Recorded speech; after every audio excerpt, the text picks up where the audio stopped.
Hamas নেতাদের লক্ষ্য করে ইসরায়েলি হামলার পর আলোচনায় দেশটির সামরিক সক্ষমতা।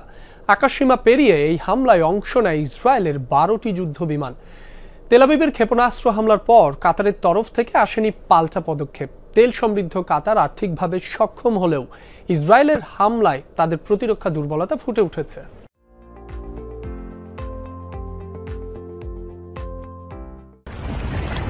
মধ্যপ্রাচ্যের তেল সমৃদ্ধ ধনী দেশগুলোর একটি কাতার।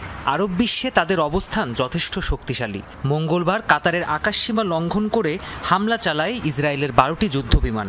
দোহার কূটনৈতিক এলাকায় হামাস নেতাদের লক্ষ্য করে চালানো হয় এই হামলা। 2025 সালের গ্লোবাল পাওয়ার ইন্ডেক্সের তথ্য মতে সামরিক শক্তিতে 145টি দেশের মধ্যে কাতারের অবস্থান 72তম। নৌ, স্থল ও আকাশ প্রতিরক্ষায় তাদের রয়েছে উন্নত যুদ্ধ সরঞ্জাম, যদিও এই সূচকে আরও ঢের এগিয়ে তেল আবিব।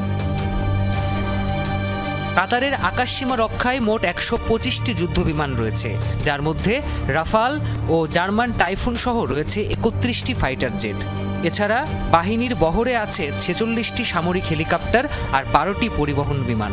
যুক্তরাজ্য, ফ্রান্স ও জার্মানি থেকে আরও সামরিক বিমান ক্রয়ের দিকে ঝুঁকছে দেশটি।